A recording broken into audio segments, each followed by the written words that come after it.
Hello, welcome. My name's Mark Abadi, and this is Mark's Minutes. I'll just realign myself there. This is Mark's Minutes on auras and chakras. So, auras and chakras, the energy field of the body. The chakra is defined as spinning wheel by the old Indian system. It means spinning wheel, vortex of energy.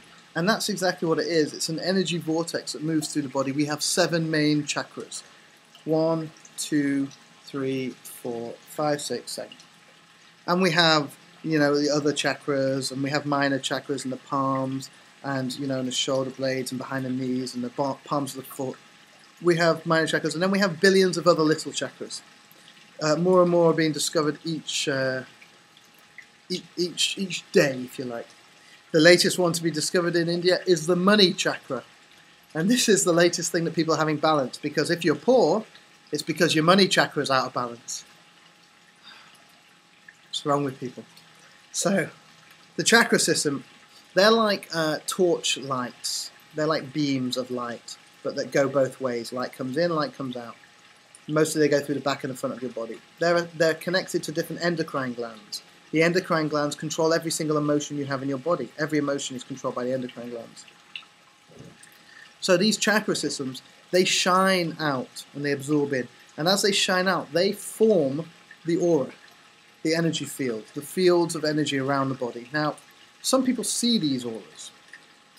It's my hypothesis that what they're actually seeing is a subjective interpretation of a field of energy, maybe magnetic, maybe torsion. You see, it's like this. We use what we have to interpret the world. And depending on what we have will determine how we're interpreting the world. It will determine it differently.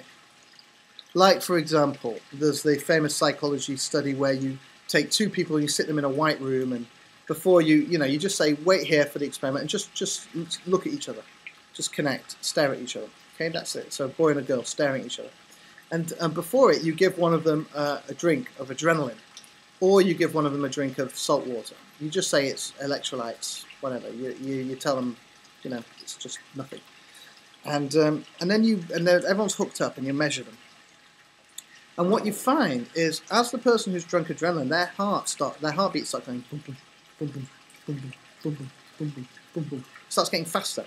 Now they're looking around the room and they're going, why is my heartbeat going faster? There's white walls, there's nothing here, I'm in a room, oh, there's a person opposite me. They're the only thing I can use to interpret my heartbeat reactions, therefore, I must be in love. And a high majority of the people who had the adrenaline interpreted that they were vastly attracted to the other person. Mainly because their heartbeat went up, and their mind was like, okay, explain this. What's here in the room? That person. Must be that person. So the body uses what it's got to explain something. Now, take back to the auras. If your body system is detecting, say, magnetic fields, which if you look at my video on magnetic fields in the body to understand a bit more about that.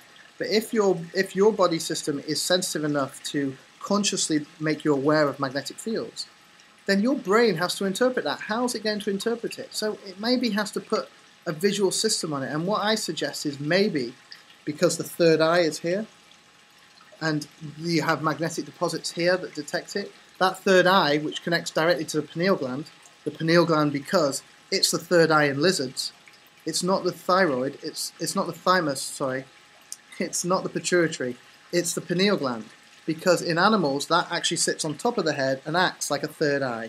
It's light sensitive, and it's the same in us, it's light sensitive. Fritz Albert Popp, look at his work. So what I'm suggesting is that pineal gland detects magnetic fields coming from the person, and as the occipital lobes, as the optic nerve passes through to the occipital lobes, as it passes the pineal gland affects that visual system, and it makes you see distortions. And that's what happens when you take psychedelic drugs. Your pineal gland magnetizes and alters the information that's coming to through your optic nerve to your occipital lobes. It's not that you're actually seeing something different.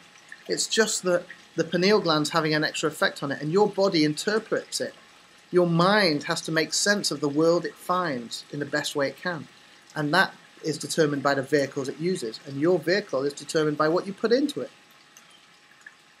So, if you see auras, if you see chakras, if you see animal guides or angels, all these things, I believe, are the same field of energy, just interpreted slightly differently through different lenses. You're a unique lens. I'm a unique lens. We all see the world in our own unique way. The mind will do its best to make sense of the world. It can play tricks on us.